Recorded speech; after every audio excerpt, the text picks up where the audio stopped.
천주교의 울지마 톤드라는 그런 제목으로 얼마 전에 영화가 상영됐던 우리 이태석 신부에 대해서 나눠보려고 합니다. 보신 분도 있고 보지 못하신 분도 있지만 시간이 되시면 한번 울지마 톤드 이야기를 봤으면 좋겠습니다. 여러분, 부산 임대대학을 졸업한 의사이면서 하나님의 부르심을 받고 광주 카톨릭대를 나와 2001년에 서대 서품을 받고 신부가 되었습니다. 바로 이태석 신부입니다.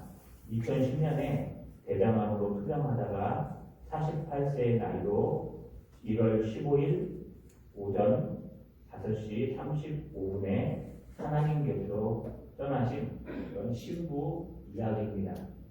여러분, 그분은요 10남매 중에 9째인 모습으로 태어나서 아버지가 일찍 돌아가셨고 어머니가 가족 형편을 어렵게 삭바느질로 살아갔던 분이십니다.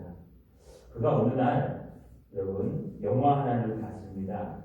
벨기에 출신에서 하와이 몰카 섬에서 한센병 환자, 지금으로 예전으로 얘기하면 문둥병 환자였던 그 한센병 환자들을 위해서 몸바쳐 희생했던 다미안 신부, 1988년에 1889년에 죽었는데요. 여러분, 그 일대기를 영화로 한 그런 영화를 보면서요, 나도 저런 한센병 환자나 또 약한 자들을 위해서 살다가 가야 되겠다라는 마음으로 그의 인생을 결정했다고 합니다.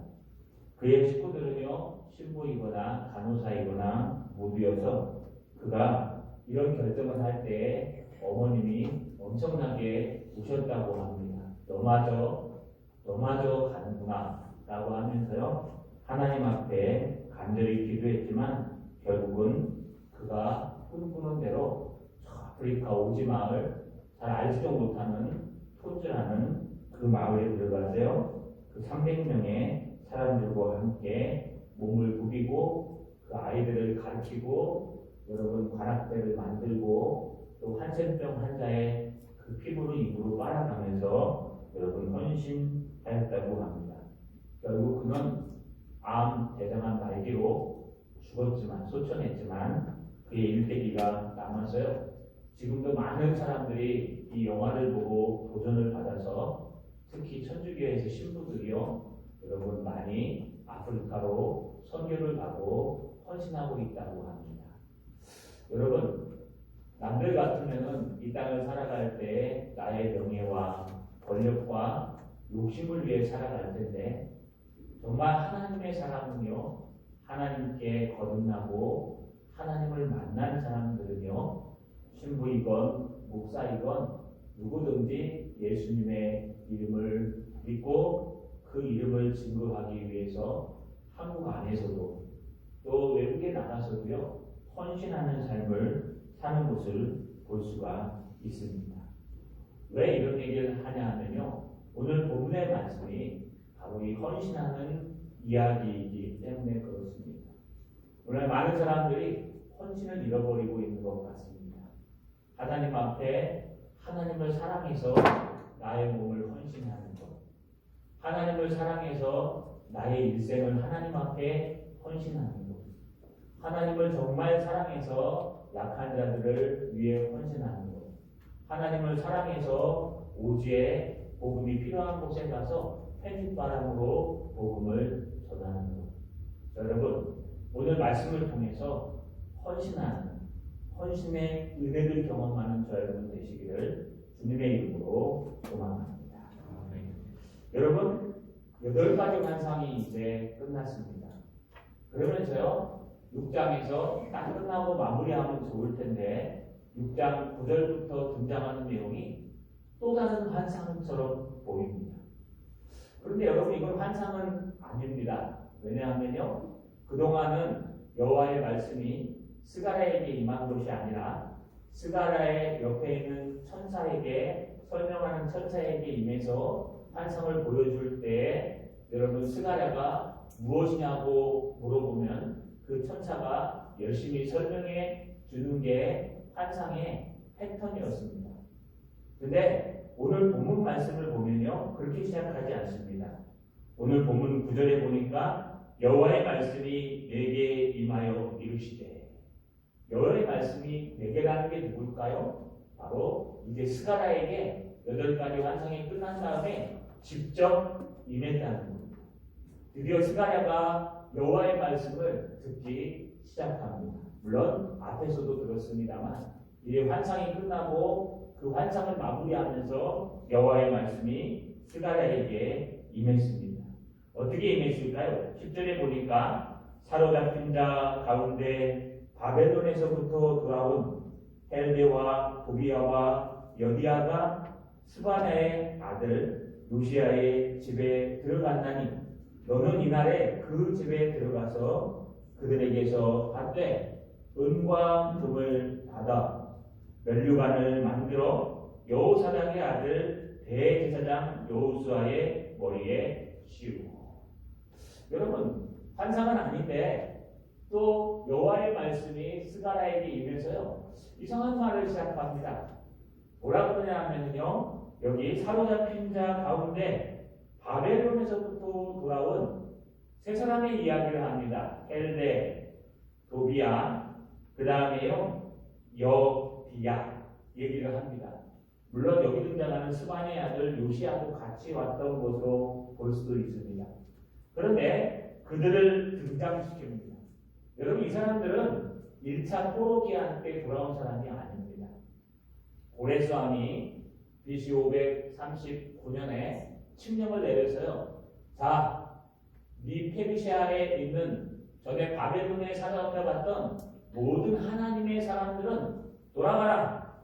하나님께서 나에게 감동을 주셔서 너의 성전을 재건한다고 하니까 돌아가라 라고 명령해서요, 약 5만 명 되는 사람들이 여러분 그 예루살렘으로 돌아오는 포로 기한길에 스룹바벨을 앞세우고 또 그를 따르는 대제사장 여호수아를 앞세워서 49,987명이 여러분 그곳으로 달려왔습니다.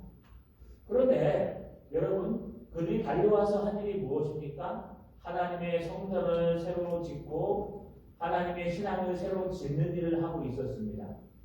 그것을 하기 위해서 70년 동안 어려웠던 모든 정착됐던 정착들을 버리고 여러분 자기 고향으로 돌아오는 것입니다.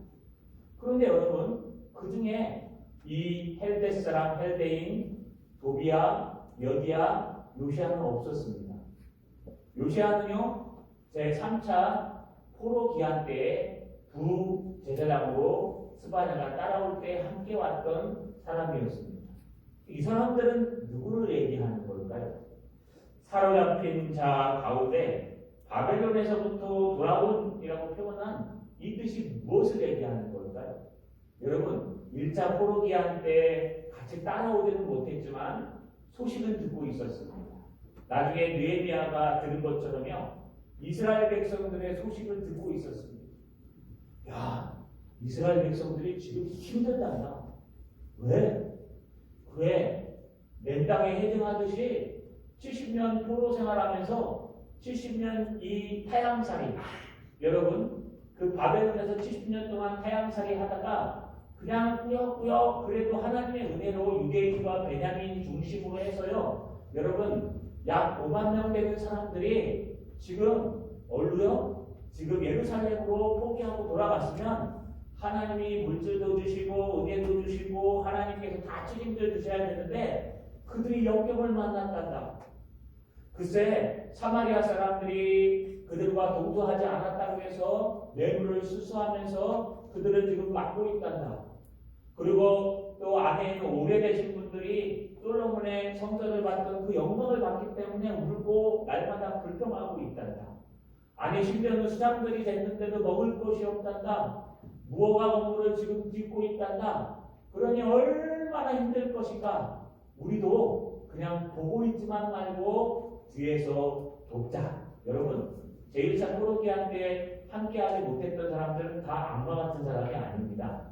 그들은 다 물론 그 중에는요, 세상에 빠져서 바벨론에 빠져서 바벨론의 모든 돈과 물질과 명예를 잡은 사람, 이제 여기가 좋사오니 더 이상 우리 더 나가지 맙시다. 그냥 우리가 우리끼리 이게 좋습니다. 라고 하는 사람들은 있을지 몰라도 지금 거기에는요, 하나님 앞에 가고 싶고, 정말 나도 하나님 앞에 달려가고 싶어서 그 오지에 현장에 뛰어가고 싶은데 그러지 못한 사람들이 있었다는 겁니다.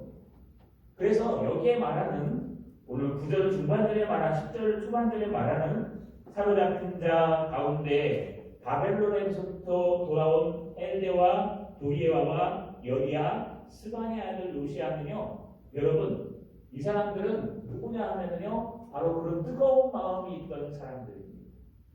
아마 지금으로 얘기하면 이렇게 표현하면 맞을까 모르겠습니다. 우리 다 선교 가고 싶은 마음들이 있을 겁니다. 지금 오지에 선교사님이 가 있는데요, 저기에 내가 가야 되는데 내가 못 가서 너무 미안해서요. 여러분 우리 뭐 하고 있습니까? 선교헌금을 따로 작정해서 내서 선교헌금을 드리고 있어요.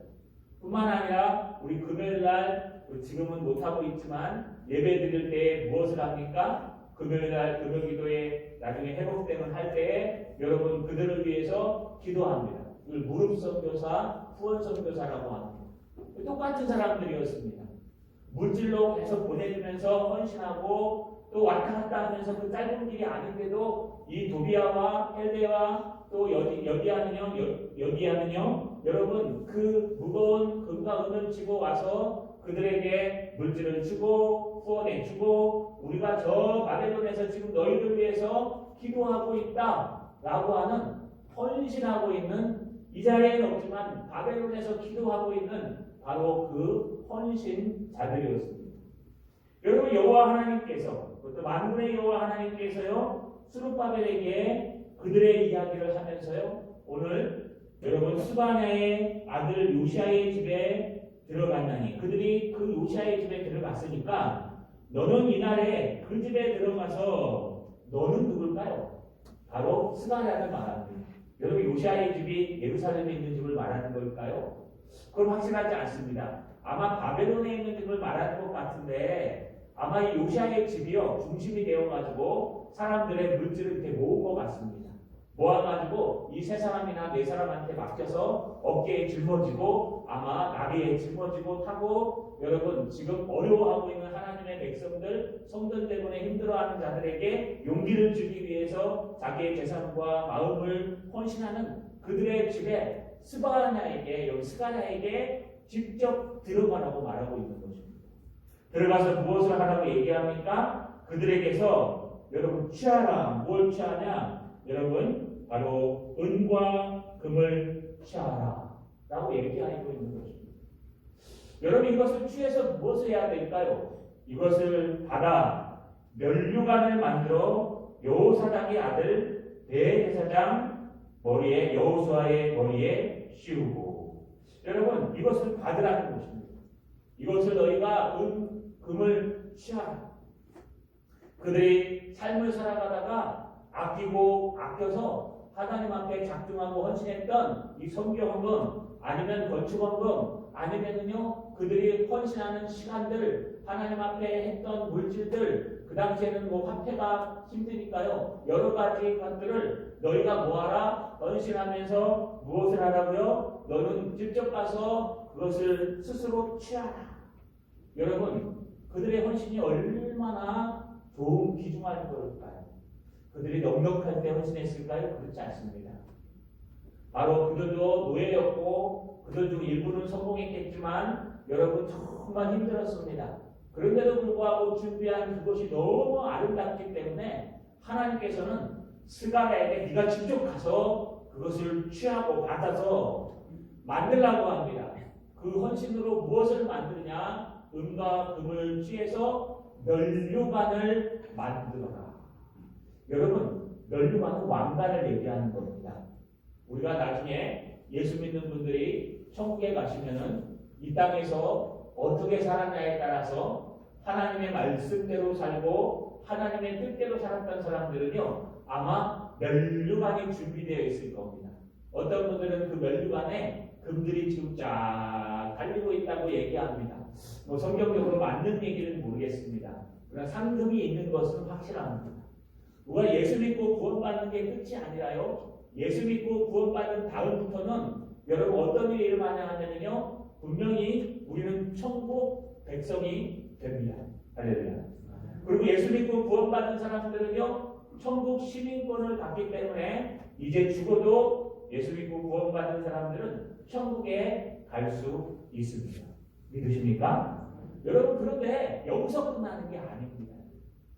여기서 끝나는 게 아니라 예수 믿고 구원받은 사람들은 이제부터 여러분 무엇을 해야 되냐 하면 주님이 거룩하시니 나도 거룩하기 위해서 날마다 예배하고 말씀 가운데 있고 기도 가운데 살아가고 하나님의 말씀대로 살면서요. 여러분 하나님의 사역을 감당하며 헌신하면 천국의 면류관에 하나님의 은혜가 주렁주렁 달리게 되어 있습니다.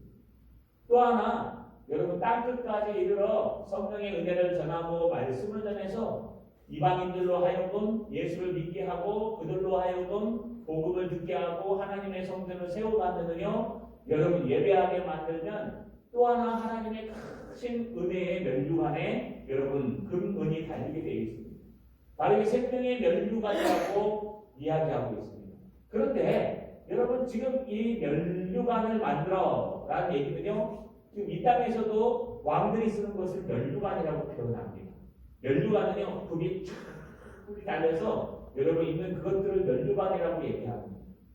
근데 여러분 한글에서는 나타나지 않는데 원문에서는요. 이 면류관이 여러분 복수명사가 있어요. 복수라는 건 하나가 아니라 두 개 이상이라는 거예요. 여러분 왜 면류관을 두 개라고 얘기했을까요? 왜 하나님이 두 개 이상의 면류관을 만들었다 그럴까요? 어떤 사람들은 이것을 갖다가요. 아마 면류관을 쓰고 그 앞에 이렇게 아프지 않도록 넣는 헝겊을 얘기하는 것이다. 근데 은금으로 만들었거든요. 그런데 어떤 사람들은 면류관을 탄탄하게 만들기 위해서 이중으로 만들었을 것이다. 근데 그것보다는요. 두 가지의 의미를 가진 면류관일 것이다. 라는 것이 더 해석하기에 타당합니다. 여러분 이중 면류관을 두 면류관을 갖다가 만들어서요. 그들의 헌신을 가지고 만들어서 누구에게 쓰여주냐? 대제사장 여호수아에게 쓰여줍니다. 여러분 헷갈리지 말게 구약 여호수아에서 등장하는 여호수아가 아니라 여기는 스가랴에 등장하고 에스라서에 등장하는 제1차 포로기한 때 대제사장으로 따라왔던 여러분 예수와 그를 스가랴에서는 여호수아라고 얘기합니다. 여러분 예수와 여호수아 예수 다 똑같은 말입니다. 발음만 다를 뿐이고 그 의미는 다 구원자, 구속자라는 뜻으로 똑같은 말입니다. 원래 신약의 예수님은요. 실제 아람 사람들은 예수라고 안 불렀어요. 예수아라고 불렀어요. 또 여호수아라고 불렀습니다. 여러분 이 대제사장 예수와 여호수아의 머리에 왜 이중왕관을 씌워줘야 됐을까요? 여러분 왜 이중왕관을 갖다 스룹바벨한테 씌워줘야죠? 스룹바벨이 왕을 대신했으니까. 스룹바벨의 지금 다림줄을 붙들고 그 어려운 데 위에서 앞장서서 인도하고 있고 여호수아는 뭐하고 있을까요? 대제사장이니까 10,000명 정도 되는 그 레위 사람과 찬양하는 사람과 노래 부르는 사람과 제사장들을 모아놓고 옆에서 찬양을 하면서요 흠을 돋구고 예배를 드리고 있습니다. 그러니까 이 성전 재건은요 여러분 검은만 재건하는 게 아니라 신앙도 함께 재건하는 것입니다. 그런데 이것을 여호수아의 머리에 씌워두라라고 하는 것은요 여호수아가 원래 대제사장인데 그 대제사장으로서 왕의 역할을 하라는 얘기. 그래서 우리가 나중에 왕 같은 제사장이라고 얘기하죠. 이걸 그리스도라는 표현으로 합니다. 그리스도는 기름 부음 받은 자라는 뜻인데요. 구약에서는 메시아라고 하고요. 이것은 세 가지 직분을 얘기하는 겁니다. 기름 부음 받아 세운 왕, 기름 부음 받아 세운 선지자, 기름 부음 받아 세운 제사장. 그런데요. 지금 스가랴가 선지자이기 때문에 여러분 여호수아는 제사장과 왕의 역할을 하라는 거예요. 왜냐하면 이 나라는요 하나님의 나라는 누가 왕입니까? 예수가 왕이시고 하나님이 왕이시기 때문에 여러분 바로 하나님의 말씀을 따라서 예수 그리스도를 따라서 왕으로 그분을 모시는 그리스도로 주는 나의 그리스도시요 주님은 나의 왕이시오 나의 죄를 용서하시는 제사장이십니다 라고 하는 예표가 바로 이 대제사장 여호수아에게 이중 왕관을 씌워주는 것에 나타났다는 거예요.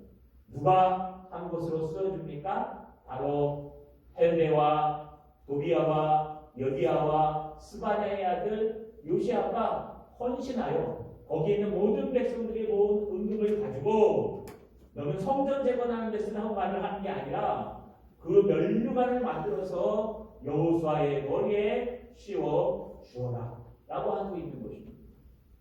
이것도 환상 같죠? 뜬구름없이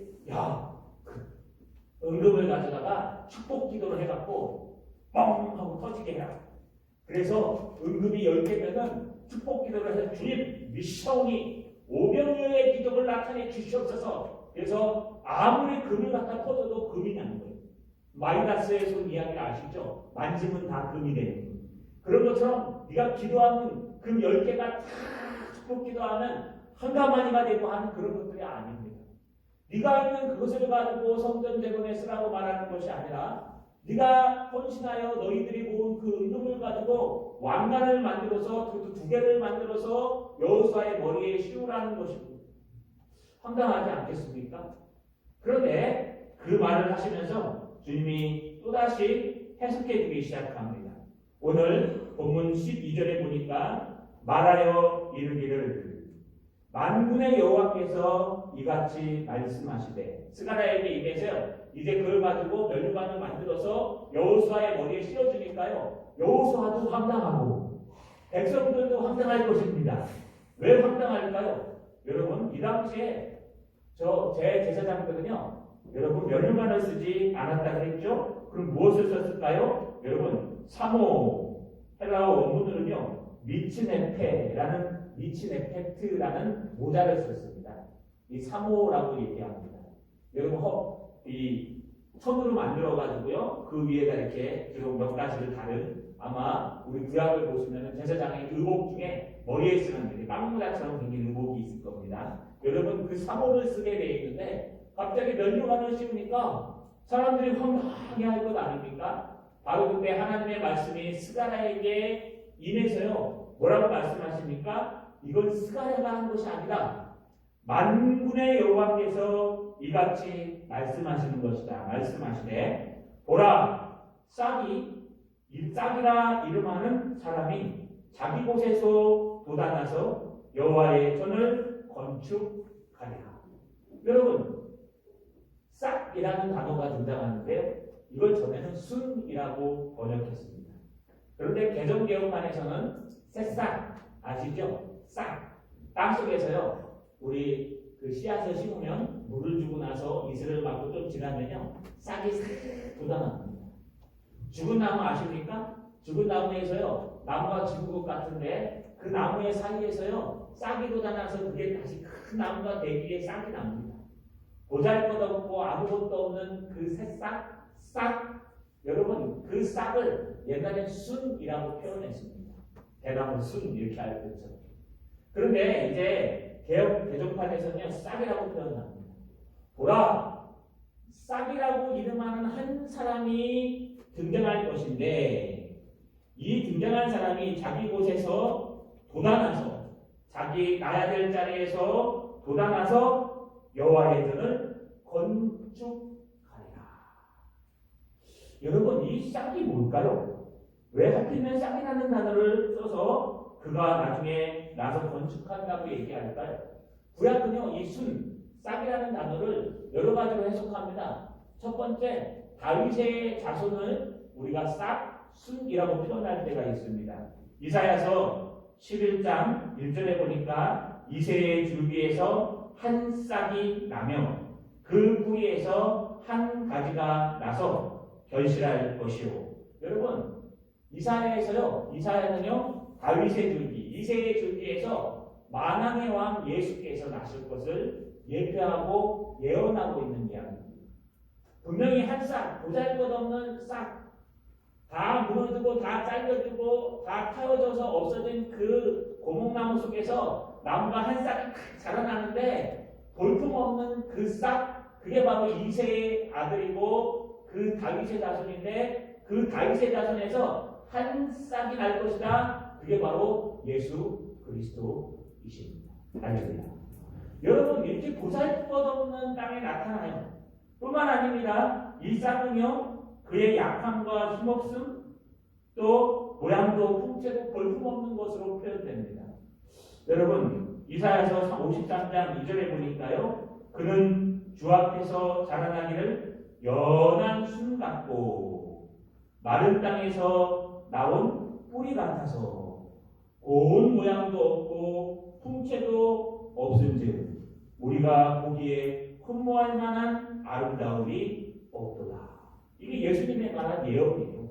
800년 전에 이사야가요, 예수님 탄생 800년 전에 지금 예언을 하고 있는데, 한 싹이 이새의 줄기에서 나서 그 싹을 통해서 하나님의 나라가 형성되고 건축이 될 것인데, 그 싹이 어떤 모양이냐? 백마를 탄 왕자, 사울처럼 딴 사람보다 어깨 하나가 높은, 누가 봐도 이야, 저 사람이야. 저 사람이 이 나라를 다시 세울 거야. 누가 봐도 저 사람이야. 저렇게 똑똑하고 지혜롭고 슬기롭고 공부하고 리더십 있고 훌륭한 저 사람이 아마 이 백성들을 독립시키고 경제를 회복시키고 이 어려운 역경 속에서 일으킬 거야 라고 얘기하지 않습니다. 이사야가 예언한 것은요, 풍채도 없고 아무것도 없대요. 여러분이 보세요. 그는 주 앞에서 자라나는 연한 싹이라는 것은 연한 싹 같아서 마른 땅에서 나온 뿌리 같아서 고운 모양도 없고 풍채도 없은즉 우리가 보기에 흠모할 만한 아름다움이 없도다. 여러분, 이것만 보면요, 예수님은 어떻게 생기셨을까요?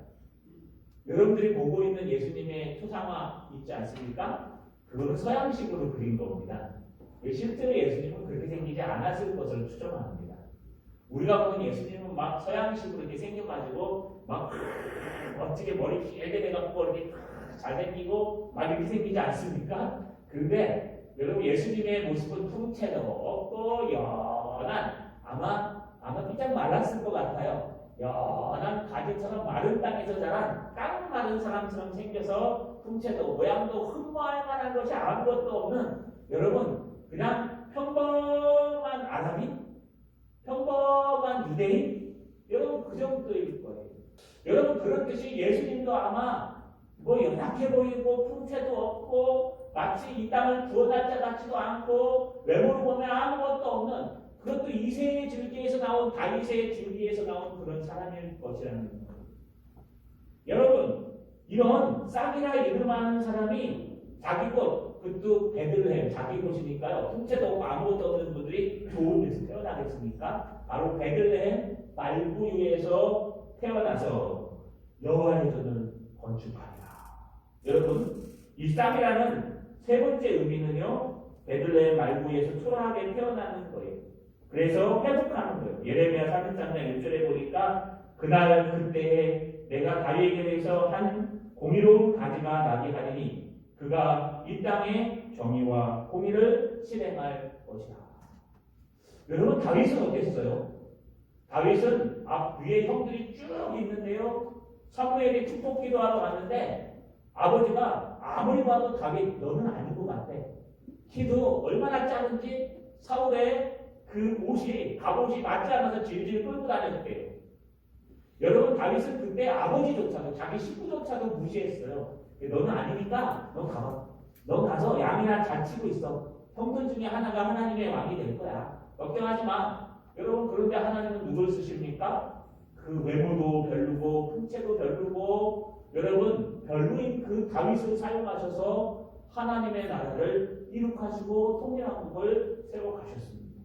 마찬가지로 예수 그리스도를 통해서, 마찬가지로 예수 그리스도가 말구에서 태어나서 부족하고 연약해 보이고 힘없어 보이고 예수 그리스도께서 연한 순으로 자라나 목수의 아들처럼 자라나서 아무것도 할 수 없을 것 같고, 또 예수 그리스도께서 자라날 때에도 풍채도 없고 흠모할 만한 것도 없고 잘생긴 것도 없고 깨끗하지도 않고, 여러분 그런 예수 그리스도가 무슨 일을 하겠는가?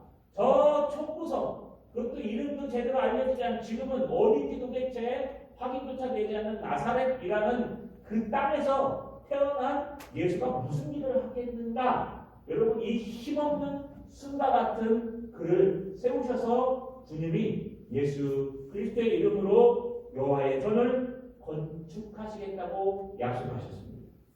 또 하나 13절에 보니까 그가 여호와의 전을 건축하고 영광도 얻고 그의 자리에 앉아서 다스릴 것이요 또 제사장이 자기 자리에 있으리니 이 둘 사이에 평화의 은총이 있으리라 하셨다.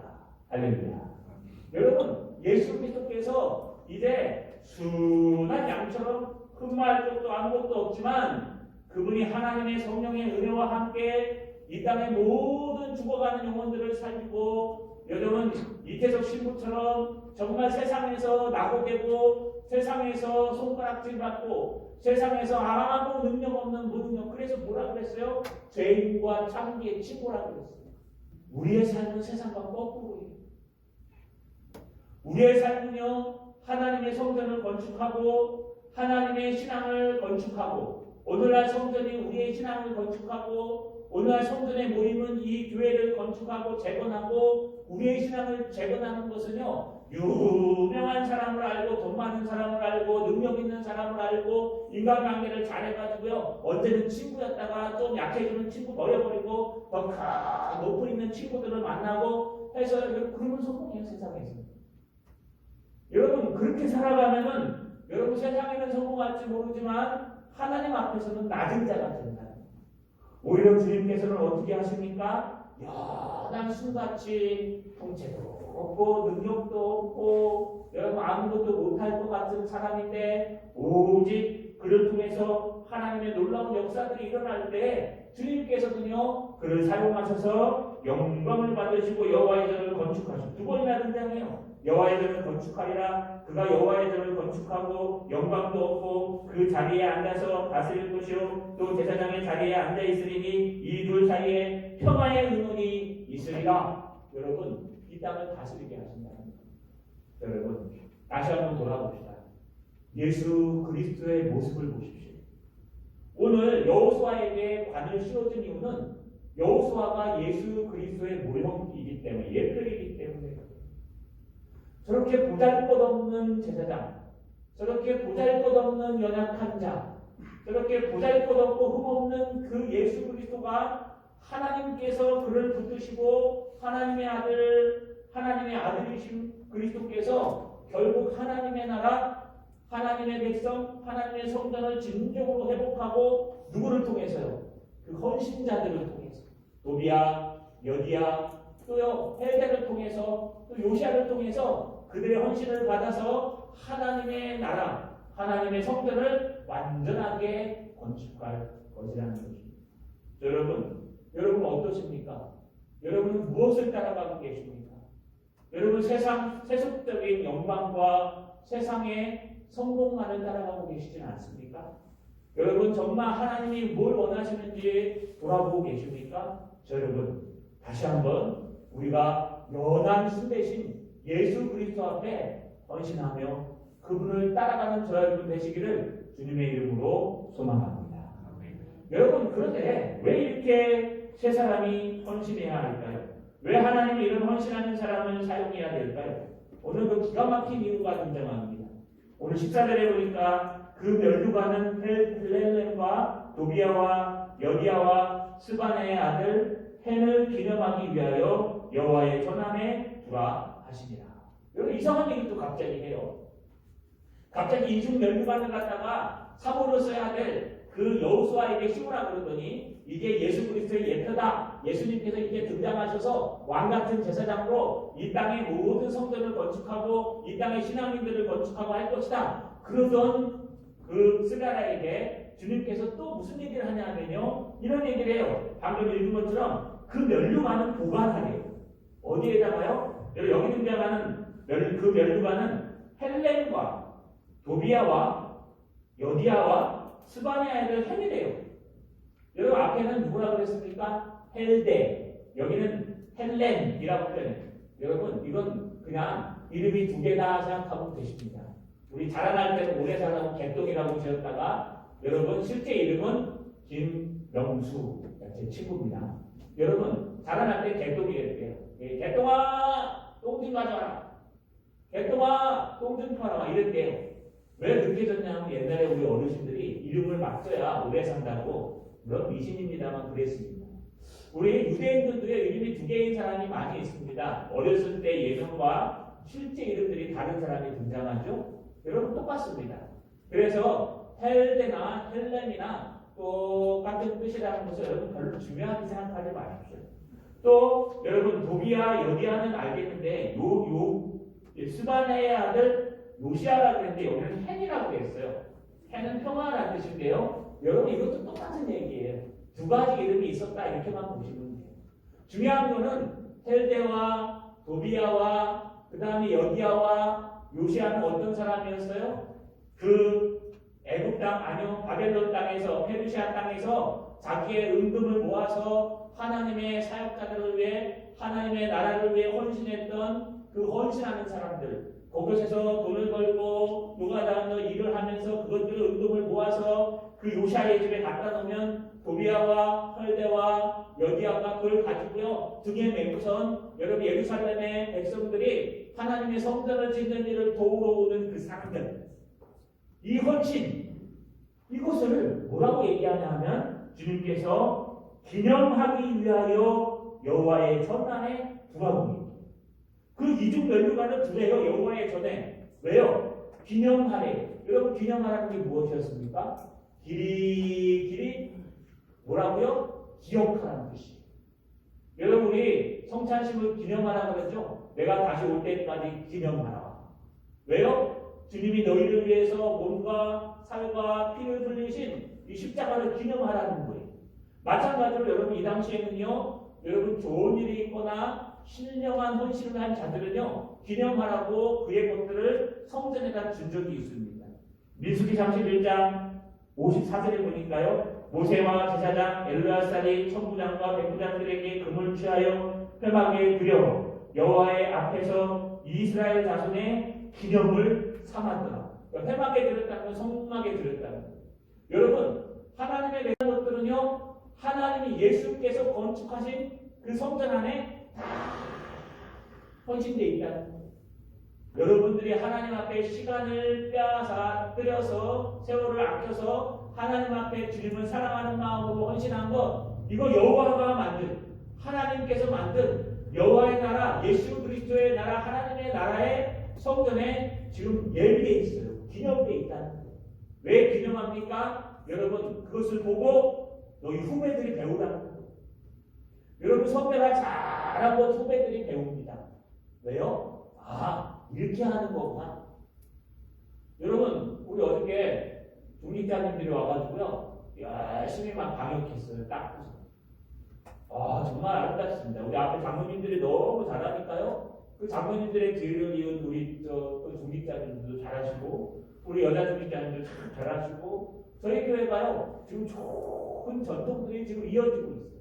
물론 못 오셔도 괜찮습니다. 온 사람은 하나님의 사람이가 안 오면 아니고 다 형편에 따라서 올 때도 있고 못 올 때도 있지만 그래도 여러분 우리가 나서서요 방역을 하고 우리가 나서서요 뼈를 붙이고 또 열심히 깨끗이 닦고 땀을 흘리며 일을 하며 이렇게 한다는 거 이거 얼마나 좋은 것입니까? 이런 것들이요 이렇게 물려주는 겁니다. 선배들이 물려주고 후배들이 물려주고 좋은 전통은 물려가고 안 좋은 전통들은 사라지는 거예요. 그래서 지금 주님은 뭐라 그러냐? 헌신하는 헬데와 여디아와 도비아의 요시아의 이 면류관 그들로 받는 면류관을 하나님의 성전에 두라는 거예요. 왜요? 기념하라는 거예요. 너희 헌신을 기념하라. 너희가 이렇게 어려울 때 하나님 앞에 헌신한거라. 너희 헌신을 기념하라. 너희 후배들이 보고 이게 무엇입니까? 라고 박물관에 가서 이게 뭐예요? 그럼 신라실 때 누구 왕 때 그가 나라를 지키기 위해서 막 했다고 얘기하지 않습니까? 똑같이 이게 누구가 진짜 교회가 어렵고 하나님의 신앙이 어려울 때 자기 것을 헌신하고 자기의 모든 일평생을 헌신한 하나님의 사람 우리 선배의 모습이야 후손들에게 기념하라는 거예요. 여러분 우리의 헌신은 땅에 떨어지지 않아요. 예수께서 완성하신 하나님의 나라, 하나님의 성전에 기념되어 있습니다. 뿐만 아닙니다. 여러분 오늘 마지막 절에 보니까 15절에 먼 데 사람들이 와서 여호와의 전을 건축하리니 만군의 여호와께서 나를 너희에게 보내신 줄을 너희가 알리라. 너희가 만일 너희 하나님 이 여호와의 말씀을 들을진대 이같이 되리라. 할렐루야. 여러분 먼 데 있는 사람들이, 이방인들이, 너희가 그렇게 짐승처럼 여겼던 이방인들이 돌아올 거라는 거예요. 그들이 와서 다시 성전을 건축할 거라는 거예요. 이거는 예수님이 건축하신 성전을 다시 짓는다는 게 아니라 성전 안에서 성전을 건축한다는 거예요. 신앙을 이어간다는 거예요. 헌신을 이어간다는 거예요. 예수님의 그 헌신을 이어갑니다. 누가요? 이태석 신부가요. 예수님의 그 가난한 자를 돌보고 힘없는 자를 먹이고 문둥병자를 아니 한센민들을 갖다 치료해줬던 것을 여러분 이디야 신부라는 그 영화를 보고 이태석 신부가 회심해서 울지마 톤즈라는 그 성 이름으로 가서 톤즈 마을에 가서 했던 것처럼 너희가 안 하면은 하나님의 저 이방인들 너희가 정말 짐승만도 못하게 보는 그들이 와서 결국은 너희에게 할 것이다. 우리가 헌신하지 않으면 다른 사람이 하나님께서 보내셔야 도저히 저 사람이 헌신할 것 같지 않은데 그를 통해서 하나님께서 헌신을 받으시고 하나님의 성전을 개척하시고 하나님의 신앙을 회복하시고 여러분 심지어 하나님께서 스가랴를 보내신 걸 알게 하십니다. 할렐루야. 여러분 이것이 하나님의 말씀입니다. 그렇다면 어떻게 헌신해야 될까요? 오늘 15절 끝에 보니까요. 너희가 만일 너희 하나님 여호와의 말씀을 들을진대 이같이 되리라. 이거는 이방인이든 어디에 있든 가까이 있든 상관없다는 거예요. 저희 보세요. 여기 들을진대라는 건 쉐마라는 단어예요. 쉐마라는 단어는 듣다, 들으다 이런 뜻이에요. 근데 히브리어에 보니까요. 이 쉐마가 두 번 등장해요. 쉐마. 이 쉐마가 두 번 등장하는 거 똑같은 단어가 두 번 등장하면 완전한 약속이에요. 너희가 만약에 하나님의 말씀을 듣고 또 들으면 우리나라 말로 얘기하면 이 사람의 말로 듣지 말고 하나님의 음성으로 자세히 들으면 정말 집중해서 들으면 정말 놓치지 않고 하나님의 음성으로 듣고 하나님의 말씀으로 들으면 꼭 먼데 사람이 아니더라도 너희도 누구요? 헬데, 도비야, 여디야, 요시아처럼 너의 이름을 기념하도록 예수 그리스도의 그 나라에 하나님의 나라에 하나님의 성전에 너희가 만든 그 면류관이 진열되는 역사가 나타나리라. 할렐루야. 여러분 말씀을 마치겠습니다. 헌신이 필요할 때입니다. 오늘 많은 사람들이 큰 교회를 찾는 이유는요. 작은 교회 가서 헌신하기 싫어서 그렇다. 참 안타까운 일입니다. 많은 사람들이요. 정말 예수 그리스도를 내 마음과 목숨과 정성을 다하여 사랑한다고 고백하고 내 그리스도를 사랑한다고 얘기하지만 여러분 걸림돌이 있고 힘이 없으면요 그냥 싹 사라져버리고 없어져 버립니다. 왜요? 귀찮으니까. 헌신이 싫으니까. 그러나 주님은 우리를 위해 헌신하셨습니다. 주님은 저와 여러분을 위해서 몸버리고 피 흘리고 십자가에서 달려 돌아가시면서 우리의 죄를 위해서 달려 죽으셨습니다. 그 은혜로 말미암아 우리는 믿음으로 구원을 얻었습니다. 영생을 얻은 것입니다. 그런데요, 정작 우리는 영생만 얻으면 돼. 나 예수 믿고 구원 받으면 돼. 내가 예수 믿으면 됐지 무슨 뭐 내가 더 이상 헌신할 곳이 어디 있고 내가 봉사할 곳이 어디 있고 내가 주님의 뜻대로 할 필요가 있는가? 이 땅에서 살다가 그냥 가면 천국 가면 그만이지? 아니요. 그런 예수를 제대로 믿는 사람이 아닙니다. 여러분 이태석 신부 얘기를 했습니다. 어린 나이에 영화 한 편을 보고 여러분 깨달아서 나도 저 신부님처럼 예수님을 위해 헌신해야 되겠다.